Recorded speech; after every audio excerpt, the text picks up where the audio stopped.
Hi అండి, ఎట్లున్నారు? ఈరోజు మీ ముందుకు తీసుకొచ్చే డిష్ పలావ్. ఇది చాలామంది పులావ్ అంటూ ఉంటారు, కాదండి పలావే.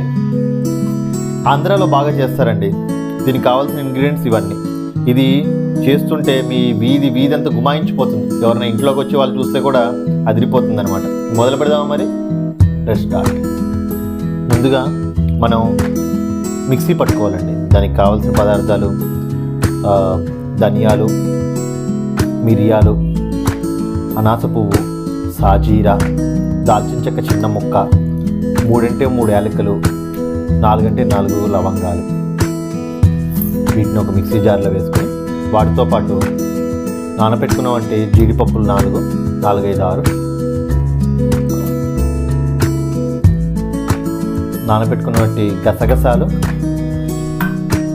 చిన్నగా ముక్కలు తరిగిపెట్టుకున్న కొబ్బరి, చిన్నగా తరిగిపెట్టుకున్నటువంటి 6-7 రెమ్మల వెల్లుల్లి, చిన్న ముక్క అల్లము. దీన్ని ఇప్పుడు మెత్తటి పేస్ట్ పట్టుకోవాలండి. చూడండి, ఈ మాత్రం మెత్తటి పేస్ట్ పట్టుకోవాలన్నమాట. ఇప్పుడు మందపాటి గిన్నెలో కడాయిలో నేనైతే మట్టి పాత్ర తీసుకున్నానండి. నాకు కొంచెం అథెంటిక్గా ఇలా వండుకుంటే ఇష్టం. కానీ బేసికల్గా ఏంటంటే కింద అడుగున మందపాటిగా ఉండాలండి. 2 స్పూన్ల ఆయిల్, 2 స్పూన్ల నెయ్యి. ఇప్పుడు చిన్న ఉల్లిపాయలు దొరికితే చాలా బాగుంటుందండి. చిన్న ఉల్లిపాయలు పీల్ చేసుకుని ఆ ఉల్లిపాయలు తిరిగిపోతుంది. లేకపోతే మామూలు ఉల్లిపాయలు 4 ముక్కల కింద చేసుకుని వేసుకోండి. అలానే 4 వెల్లుల్లిపాయ, 4 పచ్చిమిర్చి,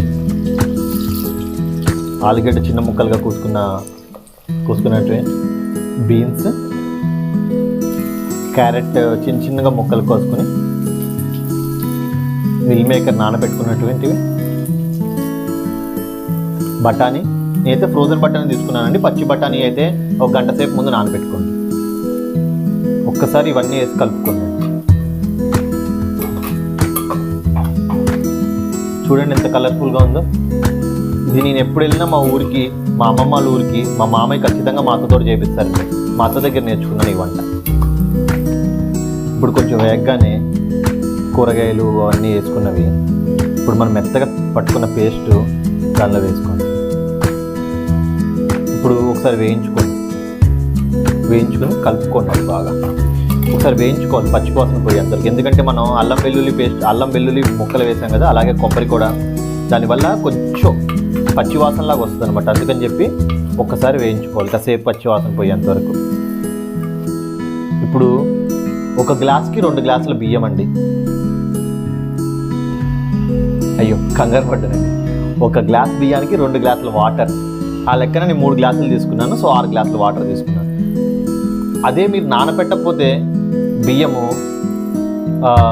1 గ్లాసుకి బియ్యానికి 2.5 గ్లాసుల వాటర్ తీసుకోవాలండి. నానబెడితే 2 గ్లాసులు, నానబెట్టకపోతే 2.5 గ్లాసులు. ఇది మర్చిపోద్ది కొలత. ఇప్పుడు ఒక 3 స్పూన్ల సాల్ట్,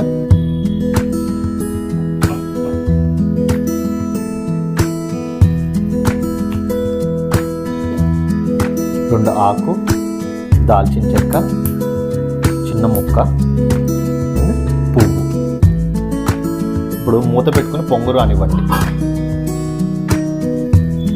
ఇలా పొంగు పెట్టుకుని కలుపుకొని ఇప్పుడు 1 గంట సేపు నానబెట్టుకున్న బియ్యము ఎసరులో వేసుకుంది.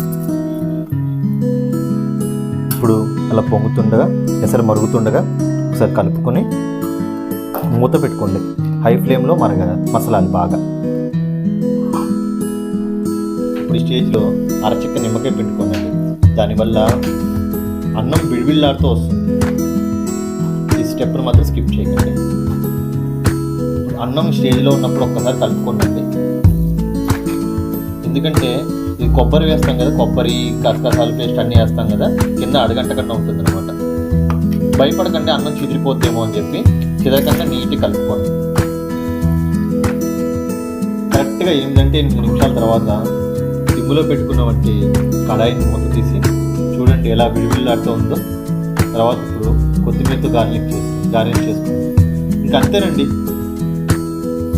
The pulao is ready. ఇది వండుతుంటే మీరు ఇంటికి వచ్చిన వాళ్ళు ఇంకా మిమ్మల్ని ఏం చేశారని కూడా అడగక్కర్లేదండి, అంత బాగుంటుంది అనమాట. గుమా ఇచ్చేస్తుంది వీధంతా.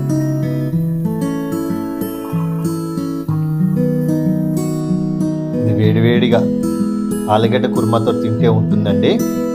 నెక్స్ట్ సారి మీకు ఆలుగడ్డ కుర్మా పొట్లకాయ పెరుగు చట్నీ కూడా చేయడం నేర్పిస్తుంది. దీంతో సూపర్ కాంబినేషన్ అండి.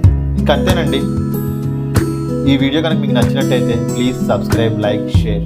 ఉండనా మరి. Thank you.